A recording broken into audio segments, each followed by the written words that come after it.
한 분이 오셨어요. 근데 이제 나중에 이제 끝나고 나서 이제 잠깐 소개를 하는데 성공의 교인이라고 그러더라고요. 성공의 교인이신데 거기는 이제 코로나 이후에 유성 성공회를 다녔는데 코로나 이후에 거의 교회가 망했다고. 그래서 사람이 없어서 소수가 이제 그 주교님인가 하여튼 거기 집에 같이 모여서 예배를 드리는데 너무 예배가 끝나고 나서 또 너무 길어져 저녁 때까지 계속 같이 있는 게 너무 힘들어가지고 우리 교회로 왔다고. 계룡에 사는 분인데 그렇게 말씀하시더라고요. 지난주에 하여튼 페이스북에 패친이라고 하면서 제가 이제 그 페이스북에서 쓴 요새 거의 글을 안 쓰는데 이제 지난주에 이제 그 큐어 축제에 다녀온 이야기를 이제 잠깐 간접적으로 우회적으로 썼죠. 근데 그거를 보시고 그분이 목사님이었구나. 패친인 걸 알았지만 목사라는 사실을 처음 알았대요. 그래서 한번 꿈있는 교회로 와봐야 되겠다 해서 오게 되었다고 하시더라고요. 지난주에 비가 엄청나게 왔어요. 정말 폭우 때문에 정말 많은 사람들이 피해를 입었죠. 1년치 강수량이 한나절 동안 다 내렸다 이렇게 이야기하는 뉴스도 나왔습니다. 우리 교회가 소속되어 있는 이 평화지방에도 두 교회가 엄청난 침수 피해를 당했는데 한 교회는 논산에 있는 교회예요. 이분은 이제 주중에 그 발달 장애 친구들과 함께 이제 공동 생활 시설을 하시는 그런 분인데 작년에 비가 많이 와서 2,500만 원을 들여가지고 축대를 쌓아가지고 더 이상 비 피해가 없게 하겠다 했는데 올해 또 다시 비가 많이 와가지고 축대가 다 무너지고 마당이 다 패인 거예요. 그래서 나중에 이제 왜 이렇게 했는데도 불구하고 이런 문제가 생겼나 봤더니 바로 그 윗집 이제 그 거기서 조금 떨어진 윗집에서 수로 공사를 안 해가지고 이게 이제 피해가 더 컸다라고 하시면서 굉장히 울상이 돼서 연락을 하신 한 목사님의 이야기를 들었습니다. 또 한 목사님은 교회가 반지하인데 비가 반지하로 넘쳐가지고 교회에 진짜 거의 한 1m 정도 물이 차 있는 거예요. 그러니 뭐 교회 안에 있는 모든 것들이 다 망가졌겠죠. 특히 이제 음향 시설이라든지 또 논산에 있는 대장간 출판사 평화누림교회 또 이제 배용화 대표님 교회와 그 집도 또 큰 피해 입었어요. 작년에도 큰 피해 입었었는데 올해에도 마찬가지로 그런 피해를 입어서 굉장히 많이 힘든 상황인 것 같습니다. 상투적인 표현인 것 같지만 정말 인간은 이 대자연 앞에서 굉장히 나약한 존재일 수밖에 없구나라는 사실들을 새삼 깨닫고 있습니다. 인간이 뭐죠? 우리 흔히 말해서 인간은 만물의 영장이다. 일부 예배 끝나고 나서 여기저기서 컴플레인을 또 많이 들었어요. 설교를 좀 쉽게 좀 해달라고. 긴장하셔야 오늘도 왜 이렇게 어렵게 하냐고. 저는 최대한 쉽게 하는 건데 다 이 정도는 다 이해하시는 지식을 다 지능을 갖고 계시잖아요, 그렇죠? 예. 어쨌든 어려울 수 있습니다. 하여튼 미리 말씀드리고 어쨌든 인간은 만물의 영장이라고 그래요. 영장이 뭐예요? 영장이란 말은 영묘한 그런 어떤 힘을 지닌 우두머리 뭐 이런 의미예요. 그러니까 만물의 영장, 인간이 그러니까 다른 짐승 동물들이 갖고 있지 않은 아주 특별한 어떤 영적인 능력들 이런 것들을 갖고 있다는 거예요. 그렇기 때문에 세상의 지배자가 되었다는 거죠.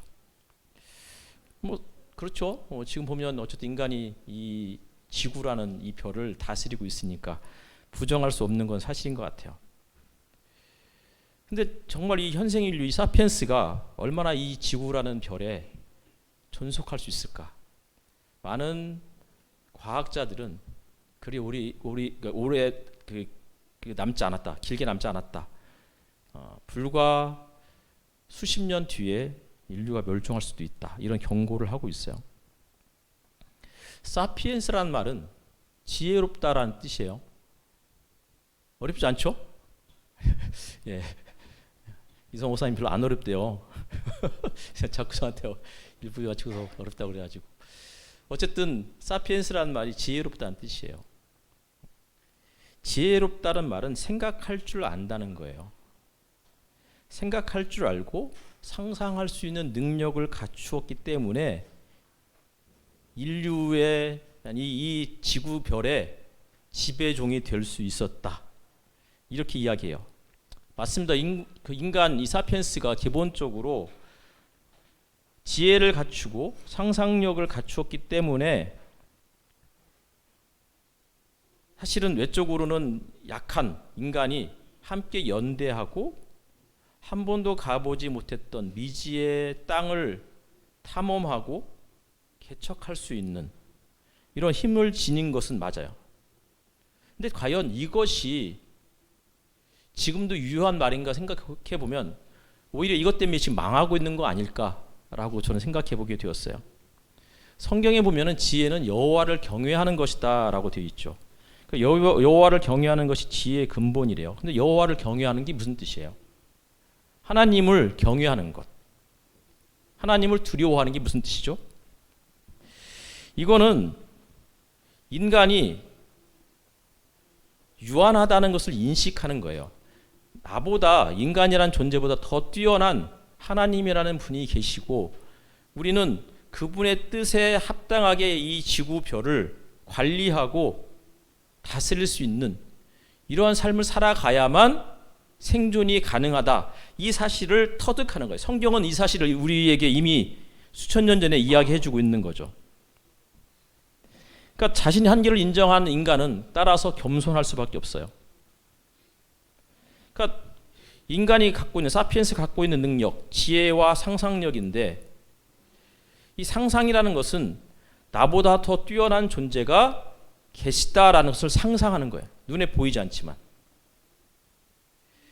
지금처럼 하고 싶은 거 다 하고 쓰고 싶은 거 다 쓰고 이대로 살아가면 우리는 다 멸망할 수밖에 없어요. 그러니까 이건 상상이 아니에요. 예측인 거예요. 이미 과학자들이 다 얘기하고 있잖아요. 그런데도 우리는 그동안 해왔던 삶의 관성을 벗어나지 못해요. 이 습성을 버리지 못해. 그냥 계속 같은 방식으로 살아가요. 그냥 질주하는 거예요. 무한 질주. 삶에 거스르기 어려운 것이 인간의 습성이긴 해요. 그래서 지혜롭다, 상상력을 갖추었다고 말하는 것은 사실은 어쩌면 지금의 이 사피엔스에게는 어울리지 않는 단어일 수도 있어요. 상상하지 못해요. 앞으로 수십 년 뒤에 인류가 어떻게 될지. 내가 이렇게 살면 내 삶이 노후에 어떻게 될지 이런 거 별로 관심 없어요. 우리의 인생에서 하나님을 배제하니까 자신이 소유한 지혜로 자신은 물론이고 우리가 속한 공동체까지 망가뜨리고 있어요. 하나님 나라에 대한 상상력이 떨어졌어요. 아니 하나님 나라가 어떠한지를 상상하잖아요. 그냥 죽어서 가는 천국만 생각해. 근데 성경은 하나님의 나라는 이 땅에 임하는 것이고 우리가 그 땅에서 그 나라에서 살아가도록 초대받은 사람이라고 이야기하고 있어요. 하나님의 나라, 이사야가 꿈꿨던 하나님 나라가 어떤 나라예요? 사자와 어린 양이 늑대와 송아지가 어린아이가 함께 어우러지고 함께 뒹구는 세상이잖아요. 근데 지금은 그런 세상이 소수의 사람들만 갖고 있는 생각이야.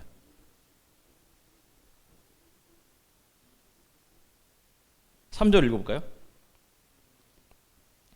3절 같이 읽겠습니다. 시작.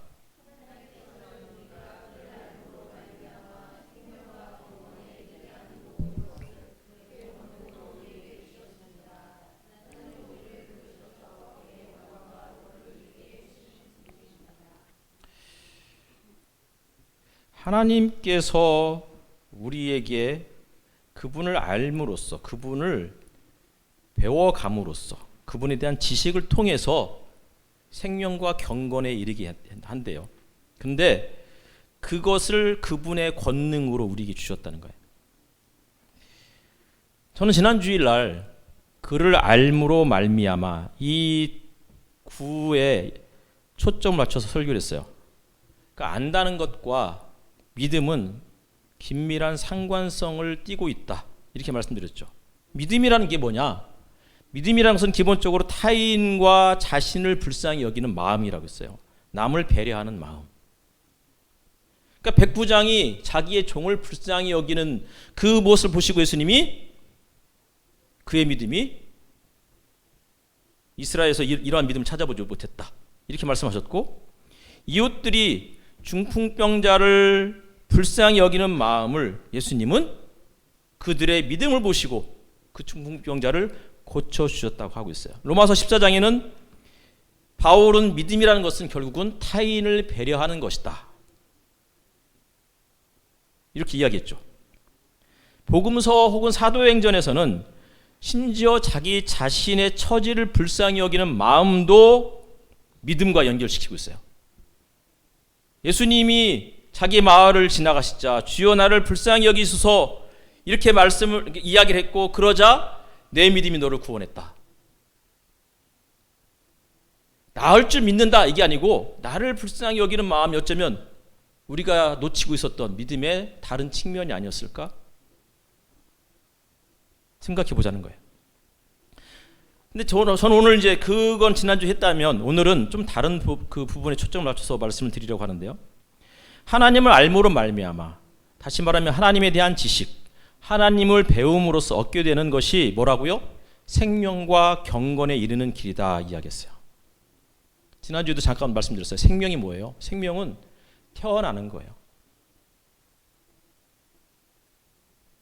갑자기 내가 원치 않았는데, 의도치 않았는데 이 땅에 태어났어요. 그리고 이 땅에서 내가 원하는 대로가 아니고 많은 경우에는 환경의 영향을 받으면서 살게 돼요. 생명은 태어나서 죽을 때까지 모든 삶을, 인생을 생명이라고 할 수 있어요. 이 땅에서 살아가는 것이 하나님의 능력으로 주신 거래요. 그런데 이것은 어떻게 하느냐면 하나님을 알아가면서 생명이 무엇인지를 깨닫게 된다는 거예요.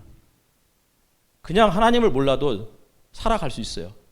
근데 하나님을 알아가면서 그를 알므로 말미암아 내 생명이, 내 삶이 어떤 의미인지 이런 것들을 조금씩 배워가고 깨달아가는 거죠. 이전보다 더 주님을 사랑한다. 우리가 아까 이 찬송 불렀잖아요. 이전보다 더 주님을 사랑한다. 이 말은 이전보다 더 주님을 알아가고 있습니다. 이런 뜻인 거예요. 하나님을 알아가면서, 하나님을 배워가면서 얻게 되는 것, 생명의 의미라고요. 한 생명이 얼마나 소중한지를 알게 되는 거예요. 전에는 잘 몰랐는데. 내게 주어진 삶, 내 인생이 얼마나 소중하고 값진 것인지를 알게 될 뿐만 아니라 내 주변에 있는 다른 사람도 얼마나 소중한 존재인지를 인식하고 그에게 함께 더불어 살자고 손을 내밀 줄 아는 것, 이것이 생명이라고요. 주님을 알아가는 삶의 선물이에요. 성경에서 예수님을 만난 죄인, 아픈 사람들이 나를 불쌍히 여기소서라고 말할 때 이것도 그런 의미로 이해할 수 있다고요. 예수를 믿는 거 중요해. 예수를 믿는 것은 내 삶이 얼마나 소중한지를, 그리고 나와 함께 살아가는 나의 가족, 내 이웃, 심지어 내가 알지 못하는 나그네들, 우리가 함께 더불어서 살아가야만 하는 생태계, 동식물들, 이러한 것들이 얼마나 소중한지를 깨닫는 거라고요. 그러니까 예수 믿는 사람들은 사람뿐만 아니라 그냥 길거리에 돌아다니는 길냥이 한 마리도 소중하게 여길 줄 아는 마음을 가져야 되는 거예요. 그냥 허투루 살던 사람이 예수를 믿고 예수를 알고 하나님을 배워가면서 내 인생이 정말 값진 거구나, 다른 사람들의 인생도 정말 값진 거구나 라는 것을 알아가면서 더 잘 살아보려고 애쓰게 되는 것, 이것이 그를 알므로 말미암아 얻게 되는 생명의 신비라고요. 서진이를 볼 때마다 자꾸 기도하게 돼요. 우리 서진이를 위해서도 기도해야 되겠구나. 그냥 문득문득 생각이 나요. 그때도 또 기도하게 되죠. 서진이를 만나기 전까지는 소아백내장이라는 게 뭔지 잘 몰랐어요. 그냥 백내장 하면 뭐 그냥 눈에 있는 그것을 살짝 제거하면 되는 거다라고만 생각했었어요.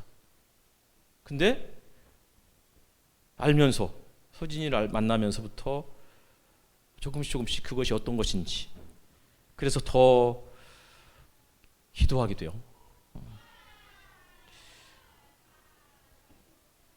그리고 나서 보니까 우리 주변에 그런 사람들이 또 있더라고요. 안혜진 자매도 자기 남동생도 그런 소아백내장을 알았다고 그렇게 이야기했고, 우리 주변에 그런 사람들이 많이 있는 거죠. 그러니까 몰랐을 때는 그런 사람이 내 주변에 있는지 몰랐어요. 그런데 알면서 보니까 내 주변 또 다른 누군가 또 보이는 거예요. 그러니까 결국 기도하게 돼요. 그래서 그를 위해서 기도하게 되는데, 기도한다는 것은 무슨 뜻인가 봤더니 내가 그를 사랑하는 거구나. 내가 그에게 해줄 수 있는 건 아무것도 없지만 근데 내가 그를 사랑하는구나. 이런 것을 배워가는 것 같아요. 3절에서 보면은 그의 권능으로 우리에게 주셨대요. 그를 알므로 말미암아 생명과 경건에 이르게 하는 모든 것을 그의 권능으로 우리에게 주셨대요. 그의 권능. 새 번역은 그의 권능이라고 했지만 개역개정에는 신기한 능력이라고 했어요. 신기한 능력으로 우리에게 주셨대요. 신적인 능력이에요. 하나님의 신적인 능력이 뭐예요? 우리에게 그거를 주셨다는 거예요. 하나님의 신적인 능력으로 생명과 경건에 이르는 것을 주셨대요. 그럼 신적인 능력이 뭐예요? 우리를 초대하는 거예요. 우리는 한낱 인간에 불과해요. 아까 만물의 영장이라고 말씀드렸지만 실질적으로 스스로를 망치면서도 잘 알지 못하는 어리석은 존재예요.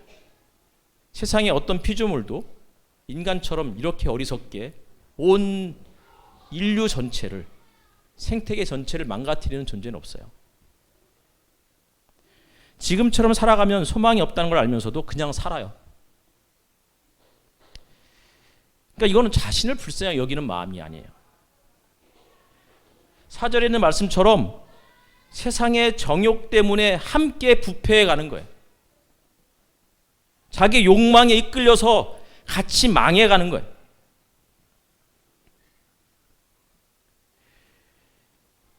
지금처럼 살아가면 10년 뒤에, 20년 뒤에 뻔해.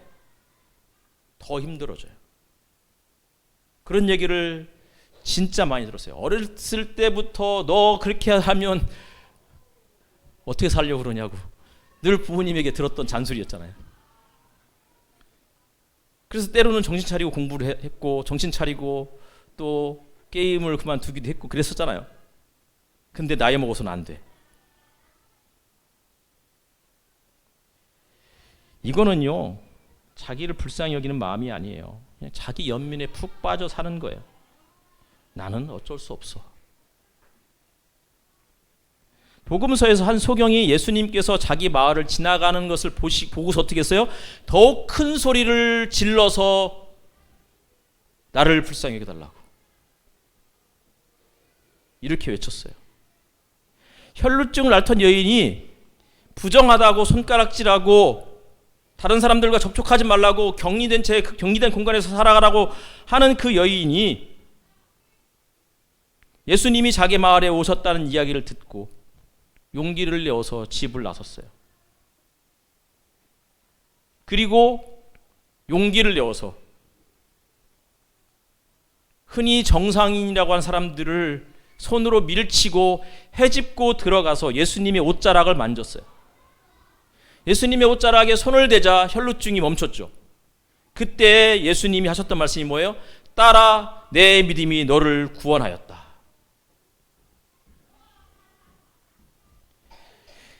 자기 자신의 한계, 내가 이렇게 살면 안 되겠구나 라는 사실을 인식하고 더욱 큰 소리로 나를 불쌍히 여겨달라고 자기 자신을 가로막고 있는 사람들을 헤집고 들어가야 된다고 하는 그 용기를 갖는 것, 이런 것이 믿음이라고요.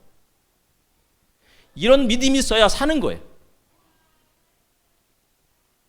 그냥 집에 머물러 있어서는 안 돼요. 하던 대로 하면 절대 구원 못 받아요. 신기한 능력으로, 이 말은요, 인간이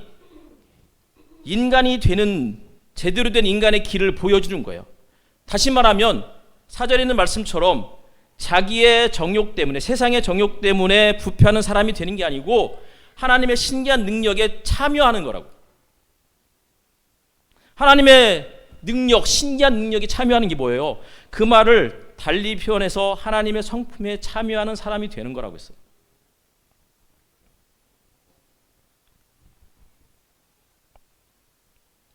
하나님의 능력, 그분의 신적인 능력이 있어야 우리가 살 수 있다고요. 그분의 신적인 능력에 우리가 참여해야 돼요. 그냥 머물러 있고 그냥 하던 대로 살면 안 된다고요. 어리석은 거예요. 어리석은 인간이 하나님의 능력을 신뢰하고 그분께 마음을 열고 예배하고 말씀 듣고 순종할 때, 다시 말하면 내가 이렇게 살면 안 되겠구나 라고 생각해서 더 큰 소리로 나를 불쌍히 여겨달라고 용기를 내어서 집을 나서고 자기를 향해서 비난하는 사람들을 헤집고 들어가야 내 믿음이 너를 구원하였다고 우리 주님이 말씀하시는 거라고요. 그럴 때 비로소 생명을 얻는 거예요. 그럴 때 비로소 인간답게 사는 거라고요. 하나님의 자녀답게 신적인 존재로서 살아갈 수 있는 거죠. 그러니까 매사에 불만과 짜증, 권태, 무기력에 빠져 사는 경우들이 있어요. 현실이 답답하고 힘들어요. 그래도 우리는 그리스도인이잖아요. 그래도 우리는 그리스도인이기 때문에 힘들고 어려워도 믿음을 가져야 돼요. 하나님의 신기한 능력, 이것을 기대하고 그분에게 나를 의탁하고 다시 용기를 내서 일어나야 된다고요. 10년 전에 신앙생활 했던 모습이나 20년 전에 신앙생활 했던 모습이나 지금이나 달라지잖아요. 벗어나지 못해. 매번 똑같이 반복해. 왜요? 게으르기 때문에. 하나님의 능력을 신뢰하지 않기 때문에. 하나님을 안다는 것은 그를 알므로 말미암아 생명과 경건에 이르는 건데, 하나님을 안다는 것은 뭐예요? 결국은 하나님을 배워가는 거예요. 하나님을 배워가면서 이전보다 더 주님을 사랑합니다. 이전보다 더 주님을 사랑한다고 노래하면, 다시 말하면 이것은 내 삶이, 오늘 하루도 내 인생이 얼마나 소중한지를 주님 믿고 감사하고 고백하는 거라고요. 스탠하우스라는 사람이 있어요. 그가 쓴 덕과 성품이라는 책이 있습니다. 이 책은 스탠하우스의 대자녀 로렌스에게 쓴 편지 모음 글이에요. 대자녀가 뭐예요? 카톨릭이나 성공회는 보통 대부모, 대자녀 제도가 있잖아요. 그래서 누군가가 아이를 낳으면 친부모가 있고, 그리고 또 누군가에게 이 아이를 영적으로 끝까지 정말 중요한 기념일 때에 함께 그를 위해서 기도해주고 축하해줄 수 있는 한 사람을 선정하잖아요. 스탠하우스는 로렌스의 대부였고, 로렌스는 스탠하우스의 대자였어요. 세상이 급속도로 변하고 있고 미국이 큰 변화를 겪고 있다라고 했어요. 아프리카계 흑인이 대통령이 된 그런 시절에 쓴 편지였어요. 그때 하우스가 로렌스에게 이렇게 이야기했어요. 그러나 세상이 돌아가는 방식은 늘 달라지는 법이지. 그러니까 변화를 설명하는 일이 중요한 게 아니라 변화하는 세상에서 어떻게 한결같을 수 있는지가 중요하다는 의미야. 한결같은 사람, 다른 이들이 신뢰할 수 있는 사람이 되려면 변할 줄 알아야 해. 자주 변화하되 자신을 진실하게 만드는데 계속 충실해야 한단다. 진실한 사람이 되려면 용기가 필요하거든. 하나님을 안다는 것, 하나님을 배운다는 것은 스탠리 하워스의 말을 빌리면 급변하는 세상 속에서 한결같은 삶을 살아가는 거예요. 한결같은 삶이란 뭐예요? 다른 사람들이 신뢰할 줄 할 수 있는 사람인 거예요. 변덕이 죽을 듯 한다고 그러잖아요. 이게 뭐 진짜 이런 사람을 어떻게 신뢰할 수 있어요? 근데 그러면 늘 일관되게 살아간다 이 말은 변하지 말라는 뜻이 아니란 거예요. 끊임없이 변해야 되는 거예요. 그에게 있어서 변한다는 것은 성장하는 거예요. 성숙해지는 거예요. 끊임없이 자주 변화하되 자신을 진실하게 만드는 데 충실해야 되는 거라고요. 이게 하나님을 알아가는 거예요. 제발 하나님을 알아가는 일에 좀 힘 좀 쓰세요. 이게 뭐 5년 전이나 10년 전이나 언제까지 내 처음 사랑을 잃어버렸다고. 아니 20년 전에 그 사랑 말고 오늘 지금 내 그 사랑을 보여줘야지.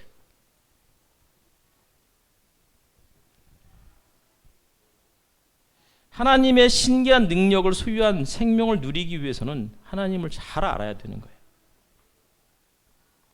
하워스는 진실한 사람이 되려면 용기가 필요하다고 말했다고 했어요. 용기는 뭐예요? 자신의 처지를 인식하고 이렇게 살아서는 안 되겠구나 생각하고 혈루증 앓던 여인처럼 집을 뛰쳐나갈 수 있는 거예요. 가출하라는 뜻이 아니에요. 소경처럼 예수님이 자기 마을을 지나갈 때 자기를 불쌍히 여겨달라고 예수님이 못 들으시는 것 같자 더욱 더 큰 소리로 나를 불쌍히 여겨달라고 외치는 거예요. 백부장이 종을 위해서 가버나움에 방문했던 예수님을 찾아가서 자기 종을 고쳐달라고. 이게 용기예요. 백부장이 로마의 장교가 갈릴리의 시골뜨기에 한 사람을 찾아가서 종을 고쳐달라고 하는 거 용기예요. 이웃들이 중풍병자를 고치기 위해서 그를 메고 지붕 위로 함께 올라가고 지붕을 뜯고 그를 다시 집 안으로 달아서 내리는 것, 이것도 어마어마한 용기예요. 혈루증 여인이 집을 나와서 군중해치고 예수님 옷자락을 만졌듯이 사회적인 금기라든지 당시 사람들의 시선, 나아가서 자신의 삶의 습성, 관성을 벗어나라는 결단, 이런 게 용기라고요. 믿음은 있는데 용기가 없다? 모순이에요. 말이 안 되는 거예요. 믿음이 없으면 용기도 없고 용기 없으면 믿음 없는 거예요. 덴마크 위대한 철학자인 케고르가 이런 얘기했어요. 나로 존재하는 용기. 나로 존재하는 용기. 그러니까 존재가 그 자체로 용기라는 거예요. 살아가는 거 믿음 가지고 끈덕지게 용기를 내어서 살아가는 것, 이것이 용기라고요. 이것이 믿음이라고요. 그냥 용기도 없이 그저 주어진 현실에 순응해서 나는 안 돼, 그냥 늘 살아왔던 방식대로 수년 전, 10년 전, 20년 전의 삶을 반복한다면 존재하긴 하는데 아무런 의미 없는 삶을 살아가고 있다면 그건 존재하는 게 아니고 그것은 그냥 투명 인간이에요.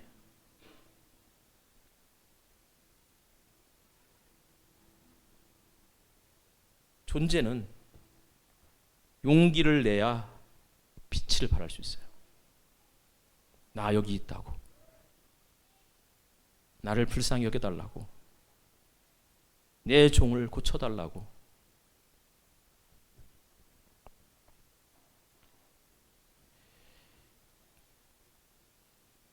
예수를 혹은 하나님을 알아가면 이러한 생명의 신비를 터득하게 돼요. 그리고 두 번째가 뭐였어요? 경건이래요. 경건이 뭐예요? 경건은 단순히 종교적인 헌신이 아니에요. 아침에 일어나서 큐티하고 그냥 관습적으로 잠깐 기도하고 밥 먹을 때 식사 기도하고 주일 예배 드리고 이런 것들이 경건이 아니에요.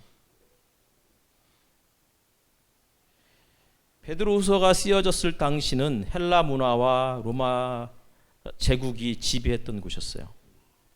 그 속에서의 경건이란 단어는 이런 뜻이었어요.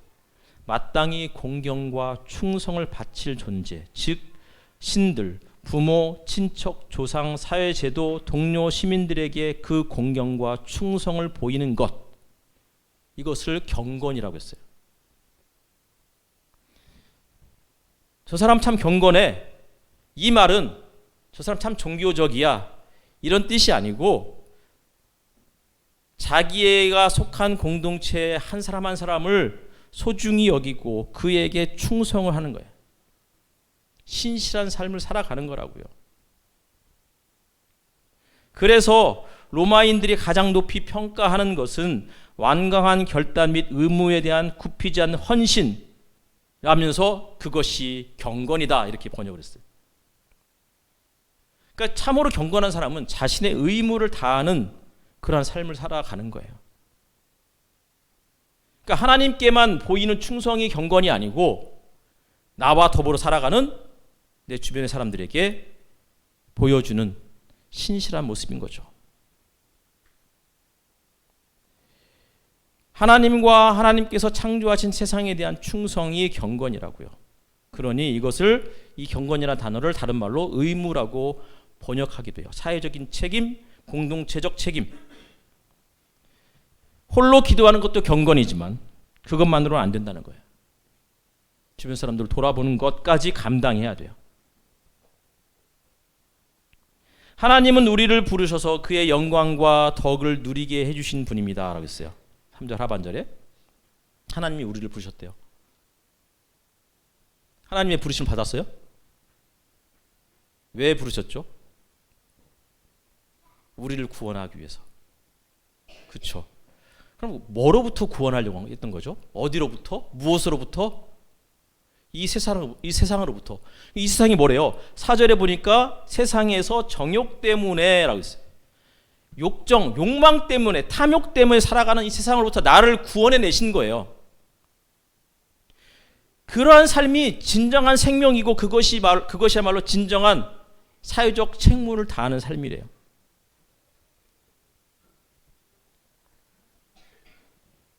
하나님이 우리를 구원하신 것은 우리를 하나님 나라의 백성 되게 하기 위해서였어요. 그럼 하나님의 나라는 어디 있어요? 죽어서 가는 나라? 그러면 하나님은 우리를 죽을 때 부르셔야 돼요. 너무 일찍 부르셨어요. 하나님의 나라는 죽을 때 가는 나라가 아니고 우리가 예수를 믿기 시작하면서부터 늘 기도하는 것처럼 아버지의 나라가 이 땅에 임하게 해달라고 하는 거예요. 하나님은 죽어서 가는 나라의 통치자만이 아니고 지금 우리가 살아가는 이 시공간의 통치자이신 거예요.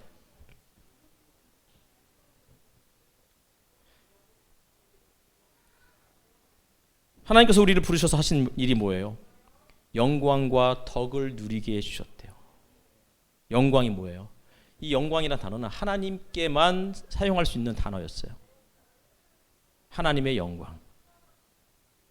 그런데 이 영광을 우리에게도 나눠주신대요. 하나님의 영광에 참여한다는 것은 무슨 뜻이에요? 모세가 대표적인 예죠. 모세는 호렙산에서 하나님을 만난 이후에 그 얼굴에 광채가 났어요. 이거는 상징적으로 보여주는 거예요. 하나님을 만나서 살아가는 사람은 모세는 40일 동안 하나님을 만났어요. 근데 얼굴에 광채가 났어요. 우리는 몇 년을 예수님을 만났어요. 하나님을 만났어요. 그럼 얼굴에 좀 달라져야 되는 거 아니에요? 눈빛이 좀 다르고 표정이 달라져야 되는 게 아니에요? 이건 보면 5만 가지 상이야. 저 설교 언제 끝나나?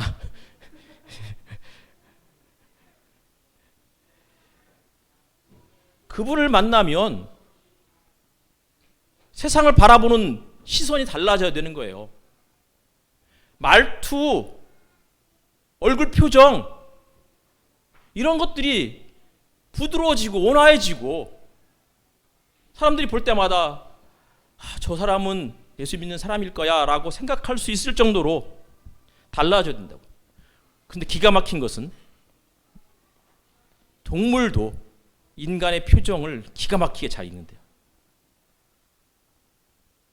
하물며 인간이겠어요. 하나님의 영광에 우리를 참여하라고 하는 것은 그런 의미라고요. 또한 덕이에요. 덕. 영광과 덕을 누리게 하셨다고 했으니까 이 덕이 뭐예요? 스테니하우스의 이야기를 한 번 더 인용하면 용기는 분명히 두려움과 죽음과 관련이 있어. 용기가 뭐예요? 예수 믿으면 용기가 생겨요. 그러면 죽음이 두렵지 않아져요?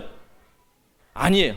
예수를 믿으면, 온전한 믿음을 가지면 세상 사는 게 얼마나 두려운 일인지, 죽음이 얼마나 무시무시한 일인지를 인식하게 되는 거예요.